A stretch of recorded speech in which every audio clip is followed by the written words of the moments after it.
வெள்ளையா இருக்கிறவன் பொய் சொல்ல மாட்டான்ற ஃபேமஸ் காமெடியை நீங்க எல்லாரும் கேள்விப்பட்டிருப்பீங்க. அதை கொஞ்சம் மாத்தி ஃப்ளூவெண்டா இங்கிலீஷ் பேசுறவன் பொய் சொல்ல மாட்டான்னு என் ஃப்ரெண்டு நம்பி 40,000 ரூபாவை விட்ட கதைய இல்ல உண்மைய உங்க எல்லாருக்கும் நான் சொல்ல போறேன். இந்த வீடியோவை ஸ்கிப் பண்ணாம ஃபுல்லா பாருங்க. ஃபியூச்சர்ல நீங்களோ உங்க ஃப்ரெண்டோ இந்த மாதிரி ஸ்கேம்ல மாட்டிக்காம தப்பிச்சுக்க முடியும். வணக்கம், நான் உங்க சுர்ஜித் அன்சாரி. இது 3 days பிஃபோர் நடந்த கதை. என் ஃப்ரெண்டோட ஒய்ஃப்க்கு அடுத்த வாரம் பர்த்டேங்க. அவங்கள சர்ப்ரைஸ் பண்ணலான்ட்டு ஒரு பீச் ரெசார்ட் புக் பண்றதுக்காக கூகுள்ல பாத்துட்டு இருந்தான். என் பக்கத்துல தான் உட்காந்து பாத்துட்டு இருந்தான். அப்போ MGM பீச் ரெசார்ட்னு வந்துருந்துச்சு. அந்த வெப்சைட் லிங்க் வரும் இல்லையா, 1 2 3 லைனா லிங்க் வரும் இல்லையா, அதுல டாப்ல ஃபர்ஸ்ட்லயே ஒரு லிங்க் இருந்திருக்கு, MGM பீச் ரெசார்ட்னு. லிங்க கிளிக் பண்ணி பார்த்தான். உள்ள போனா MGM பீச் ரெசார்ட்டோட வெப்சைட் அது. அதோட டீடைல்ஸ், எவ்வளவு பிரைஸ், என்னென்ன ரூம்ஸ் இருக்கு, பீச் வியூ ரூம்ஸ், அதுக்கப்புறம் என்ன சொல்றது ஸ்வீட் ரூம்ஸ் சொல்லுவாங்கல்ல, ஸ்வீட் ரூம்ஸ், அந்த மாதிரி நல்லா பார்ஷா இருக்கிற ஸ்வீட் ரூம்ஸ், அதோட பிரைசஸ், போட்டோஸ் அண்ட் பிரைசஸ் இருந்துச்சு.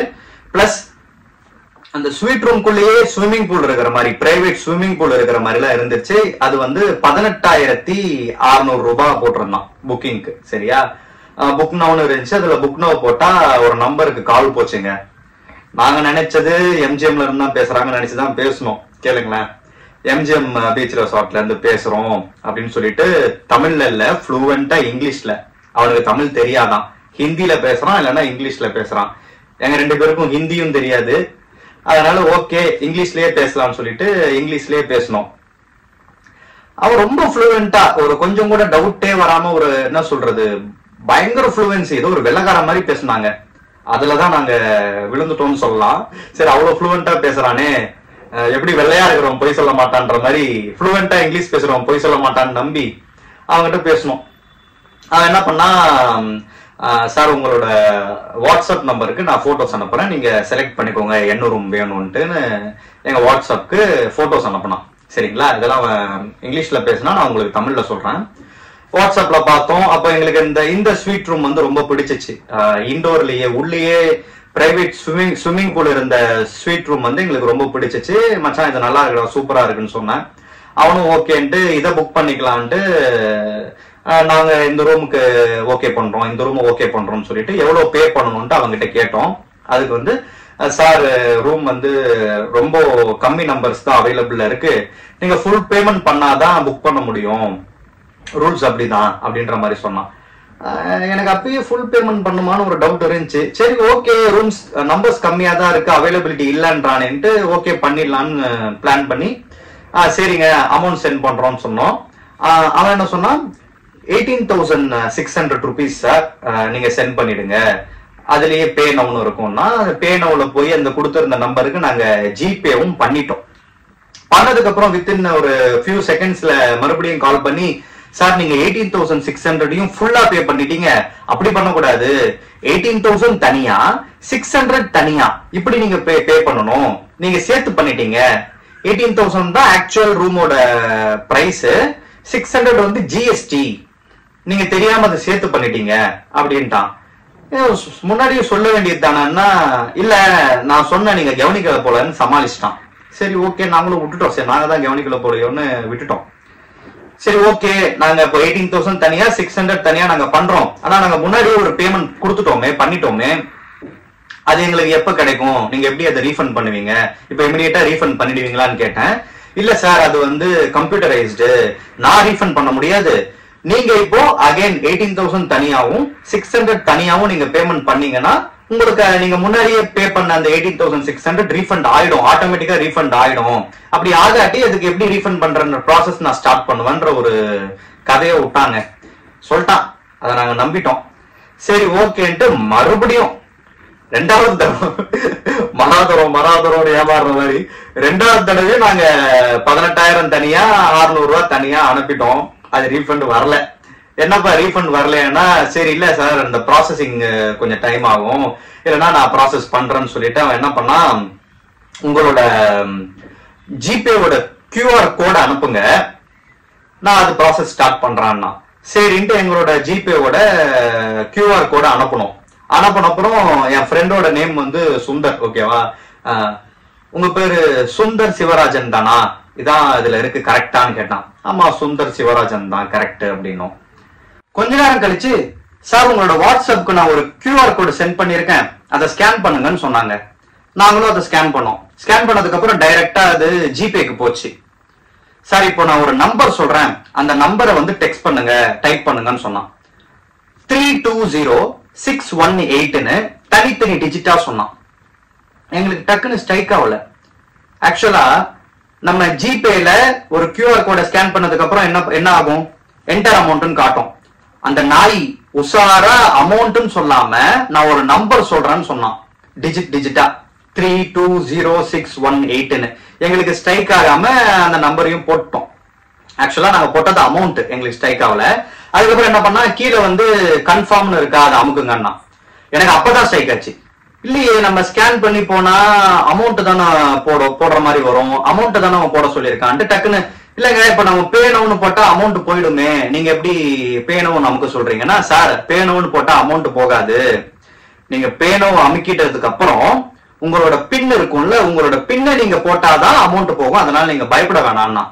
எனக்கு ஒரே டவுட் வந்துருச்சு, என்ன மச்சான் இது அப்படின்ன உடனே டக்குன்னு மியூட்ல போடுன்னா, நான் மியூட்ல போட்டு நாங்க 2 பேரும் டிஸ்கஸ் பண்ணிட்டு இருக்கோம். என் ஃப்ரெண்டு உஷாரா என்ன பண்ணா, அவனோட அக்கௌண்ட்ல 68,000 ரூபாய் பணம் இருந்துச்சு. அந்த பணம் எல்லாத்தையும் அவனோட ஒய்ஃபோட அக்கௌண்ட்டுக்கு டிரான்ஸ்பர் பண்ணிட்டான். டிரான்ஸ்பர் பண்ணதுக்கு அப்புறம் மறுபடியும் அன்மியூட் பண்ணி பேச ஆரம்பிச்சோம். எங்க சார் போயிட்டீங்க, என்ன திடீர்னு சைலன்ஸ் ஆயிடுச்சு, இந்த ப்ராசஸிங் வந்து கண்டினியூவா போயிட்டு இருக்கணும், நடுவுல எங்கேயாவது போயிட்டீங்கன்னா கட் ஆயிடுச்சுன்னா, ஒன்ஸ் கட் ஆயிடுச்சுன்னா 24 hours கழிச்சுதான் நீங்க மறுபடியும் ப்ராசஸ் ஸ்டார்ட் பண்ண முடியும், உங்க ரீஃபண்ட் வந்து 24 hours ஆயிடும் வரதுக்கு, அதனால நீங்க லைன்லயே இருங்கன்ற மாதிரி சொன்னான். சரி ஓகேன்ட்டு இப்ப என்ன பண்ணணும்னு கேட்டோம். இல்ல இப்ப உங்களோட ரீஃபண்ட் ப்ராசஸ நான் ஸ்டார்ட் பண்றேன், ஜெனரேட் பண்ணிட்டு இருக்கேன் உங்க ரீஃபண்ட, கொஞ்சம் வெயிட் பண்ணுங்கன்னா. அப்படி இப்படின்னு கண்ட பாவலாலாம் காட்டினான். பாவலா காட்டினதுக்கு அப்புறம், சார் நான் இப்போ உங்களோட ப்ராசஸிங் ரீஃபண்ட் ப்ராசஸிங் ஸ்டார்ட் பண்ணிட்டேன், டக்குன்னு இமிடியேட்டா உடனே உங்களோட பின்ன போடுங்க, டக்குன்னு அந்த பின் டைப் பண்ணுங்க அப்படின்னா. எனக்கு மறுபடியும் புரியல. முதல் பின்னு போடாதீங்கன்னா நம்ம பின்னு போடுங்கன்றா, பதக்கத்துல வச்சுக்கிறான். இமிடியேட்டா போடுங்க, ப்ராசஸிங் போயிட்டு இருக்கு, 10 செகண்ட்ல அது போயிடும்ன்றான். இமிடியேட்டா போடுங்கன்னா, என்ன இப்பதான் சொன்னீங்க பின் போட்டா என்னங்க, பின் போட்டா அமௌண்ட் போயிடுனா. இல்ல சார் பின்னு போடுங்க, பின்னு போட்டீங்கன்னா உங்களுக்கு 2 ஆப்ஷன் காமிக்கும், பே நவுன்னு ஒரு ஆப்ஷன் காமிக்கும், 2வது ஆப்ஷன் ரீஃபண்ட் காமிக்கும். அதுல ரீஃபண்ட் கிளிக் பண்ணீங்கன்னா இமிடியேட்டா உங்க அமௌண்ட் வந்து ரீஃபண்ட் ஆயிடும்னா. இது நம்புற கதையா இல்லைன்னு எனக்கு டவுட் வந்துருச்சு. டக்குன்னு சார் எப்படி சார் ஜிபேல ரீஃபண்ட்னு காமிக்கும்னு நான் கேட்டேன். இல்லங்க ரீஃபண்ட் உங்களுக்கு அப்படிதான் வரும், நீங்க டைப் பண்ணுங்க, நீங்க டக்குன்னு அதை கிளிக் பண்ணுங்க அப்படின்னா. என் ஃப்ரெண்டுக்கும் எனக்கும் செம்ம டவுட் வந்துருச்சு. நாங்க திருப்பி டிஸ்கஸ் பண்ண ஆரம்பிச்சிட்டோம். எங்களை வந்து அவன் அப்படியே நச்சரிக்கிறான், ஜி சீக்கிரம் டைம் ஆகுது, அப்புறம் 24 hours ஆயிடும், அந்த ப்ராசஸ் பண்ண முடியாது, டக்குன்னு நீங்க வந்து உங்க பின்ன போடுங்கன்றான். பின்ன போட்டுட்டு நீங்க ரீஃபண்ட் ஆப்ஷன் இருக்கும், அதை கிளிக் பண்ணி உங்க அமௌண்ட் எடுத்துக்கோங்கன்றான். நான் வந்து இல்லங்க எப்படிங்க ரீஃபண்ட் வரும், ரீஃபண்ட் ஆப்ஷனே காமிக்காது, ஜிபேல எப்படி ரீஃபண்ட் காமிக்கும் அப்படின்னு கேள்வி மேல கேள்வி கேட்கிறேன். ஏன்னா யோசிச்சு பாருங்களேன், அமேசான்லயோ மீசோலயோ ஏதாவது ஒரு ப்ராடக்ட் வாங்கி இருந்தா அது வேணாம்னு நம்ம ரிட்டர்ன் கொடுக்கும்போது ரீஃபண்ட் தருவாங்க. ஜிபேலயோ போன்பேலயோ பேடிஎம்லயோ பேன்ற ஆப்ஷன் தான் இருக்குமே தவிர ரீஃபண்ட்ன்ற ஆப்ஷன் இது வரைக்கும் காட்டின மாதிரி எனக்கு தெரியல, காட்டவும் காட்டாது. இது என்னமோ டவுட்டா இருக்குன்ட்டு நாங்க டிஸ்கஸ் பண்ணிட்டே இருக்கோம். அவனை கேள்வி மேல கேள்வி கேட்டுட்டு இருக்கோம். நாங்க கேள்வி கேட்க டக்குன்னு கட் பண்ணிட்டாங்க. என்ன இப்படி கட் பண்ணிட்டானே ஒன்னும் புரியலையேன்ட்டு என் ஃப்ரெண்டு கிட்ட, மச்சான் டக்குன்னு போன் அடினா, அவன் போன் அடிச்சான், அவன் போனுக்கு எடுக்கல, ரிங்கா அடிக்கிறோம் எடுக்கல, என் போன்ல இருந்து கால் பண்றேன் எடுக்கல, என்னோட இன்னொரு நம்பர்ல இருந்தும் கால் பண்றேன் எடுக்கல. கடைசியா எங்க அம்மாவோட நம்பர் எடுத்து கண்டினியூஸா அவனுக்கு கால் பண்ணிட்டே இருந்தேன். எடுத்து ஹலோ சார் நீங்க வந்து ரொம்ப டைம் வேஸ்ட் பண்றீங்க, நான் தான் சொன்னேன்ல ஒன் டைம் ப்ராசஸ் தான், நீங்க மறுபடியும் அதுக்கு லேட் பண்ணீங்களா, டைம் பார் ஆச்சுன்னா கால் ஆட்டோமேட்டிக்கா கட் ஆயிடுச்சு, நான் மத்த கஸ்டமர்ஸ் எல்லாம் அட்டன் பண்ண வேண்டாமா, நீங்க மட்டும் தான் இருக்கீங்களா, சாரி சார் உங்களுக்கு 24 hours கழிச்சு தான் பண்ண முடியும், இல்ல அப்படி உங்களுக்கு வேணும்னா நீங்க வந்து நேரடியா எம்ஜிஎம் வந்துருங்க, ஆபீஸ்ல வந்து நேரடியா ரீஃபண்ட் வாங்கிக்கங்கன்ட்டான். என் ஃப்ரெண்டு மச்சான் நேரடியா வர சொல்லிட்டானே, நேரடியா வாங்கிக்கலான்ட்டான். இல்லடா எனக்கு ஏதோ டவுட்டா இருக்கு, ஏன்னா கஸ்டமர் கேர்ல இருக்கிறவனுங்க, கஸ்டமர் சர்வீஸ்ல இருக்கிறவங்க ரொம்ப பொலைட்டா பேசுவாங்க, கால் கட் பண்ண மாட்டாங்க, மெயினா இவ்வளவு தெனாவட்டாலாம் பதில் சொல்ல மாட்டாங்க. எனக்கு என்னமோ அது டவுட்டா இருக்கு, வெயிட் பண்ணுன்னு சொல்லிட்டு அவங்ககிட்ட அடுத்த கேள்வி கேட்க போறோம், அதுக்குள்ள மறுபடியும் கட் பண்ணிட்டான் காலை. சரி என்னமோ நடக்குதுன்ட்டு எனக்கு கிளியரா டவுட் வந்துருச்சு. அந்த வெப்சைட்ஸ் இருக்குல்ல, கூகுளோட வெப்சைட்ஸ்ல போய் பார்த்தேன். அதுல 2வது இருந்துச்சு பாத்தீங்களா, MGM பீச் ரெசார்ட்னு. அதை கிளிக் பண்ணா அதுல ஒரு நம்பர் இருந்துச்சு, ஆபீஸ் நம்பர் இருந்துச்சு. அதுக்கு கால் பண்ணி இந்த மாதிரி சோ நடந்த விஷயத்தெல்லாம் சொன்னதுக்கு, சாரி சார், நீங்க ஒரு ஸ்கேம்ல மாட்டிட்டு இருக்கீங்க, அது நாங்க கிடையாது, இதே மாதிரி ரீசெண்டா நிறைய பேருக்கு நடந்திருக்கு, நாங்களும் சைபர் கிரைம்ல கம்ப்ளைண்ட் கொடுத்திருந்தோம், கொஞ்ச நாளைக்கு இவனோட வெப்சைட் இல்லாம இருந்துச்சு, இவனை பிளாக் பண்ணியிருந்தாங்க, மறுபடியும் எப்படி வந்தான்னு தெரியல, சைபர் கிரைம் லிங்க் தரோம், நீங்க அங்க அவங்களை கான்டாக்ட் பண்ணி கம்ப்ளைண்ட் பண்ணுங்க அப்படின்னு சொல்லியிருந்தாங்க. அப்பதான் தெரிஞ்சிச்சு நாங்க இவ்வளவு பெரிய ஸ்கேம்ல மாட்டிருக்கோம்ட்டு. மக்களே, தயவு செஞ்சு உஷாரா இருங்க. இது மாதிரி MGMல மட்டும் இல்ல, VGP நிறைய ரெசார்ட்ஸ்ல இதே மாதிரி பல விஷயங்கள் நடந்துட்டு இருக்கு. ரொம்ப ரொம்ப உஷாரா இருங்க. எந்த கஸ்டமர் கேர்ல பேசுறவங்களும் இவ்வளவு ஹார்ஷா பேச மாட்டாங்க, ரொம்ப பொலைட்டா பேசுவாங்க, நம்ம கேட்கிற கேள்விக்கெல்லாம் பதில் சொல்லுவாங்க. அதோட MGM ரெசார்ட்ல இருந்து முக்கியமான ஒரு தகவல் சொன்னாங்க. அவங்க வந்து எப்பயுமே அவங்க ரூம் புக் பண்றதுக்கு ஃபுல் அமௌண்ட் நீங்க கட்டணும்னு கேட்கவே மாட்டாங்களாம், ஃபுல் அமௌண்ட் நீங்க கொடுக்கணும்னு கேட்கவே மாட்டாங்களாம். ஒரு 1000 2000 அந்த ரூமை ஹோல்ட் பண்ணி வைக்கிறதுக்கு மட்டும்தான் கேட்பாங்களே தவிர ஃபுல் அமௌண்ட் வந்து நீங்க ஆன்லைன்ல பே பண்ணணும்னு சொல்லவே மாட்டாங்களாம். டைரக்டா நீங்க வந்து பே பண்ணா போதும் தான் சொல்லுவாங்களாம்.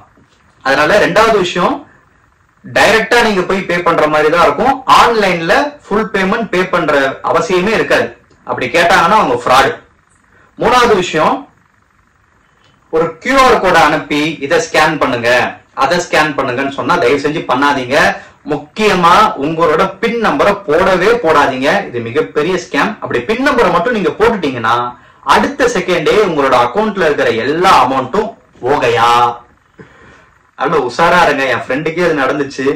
நடந்ததால உங்க எல்லாருக்கும் சொன்னா, உங்க எல்லாரையும் உஷார்படுத்தினா நல்லதுன்னு நினைச்சேன். அதுக்குதான் இந்த வீடியோவை போட்டுட்டு இருக்கேன். கடைசியில நாங்க கிரைம் டிபார்ட்மெண்ட்டுக்கு இந்த மாதிரி சைபர் கிரைம் கம்ப்ளைண்ட் பண்ணி இந்த பிரச்சனையெல்லாம் சொல்லி அதுக்கப்புறம் அவங்க நடவடிக்கை எடுத்து 1 வீக்ல உங்க அமௌண்ட் திருப்பி வந்துரும்னு சொல்லியிருக்காங்க. நாங்களும் அவ்வளோ வெயிட் பண்ணிட்டு இருக்கோம். இந்த மாதிரி ஸ்கேம்ல யாரும் மாட்டிக்காதீங்க. உஷாரா இருங்க, உஷாரா இருங்க, உஷாரா இருங்க. தேங்க்யூ. வணக்கம். நான் உங்க சுஜித் அன்சாரி.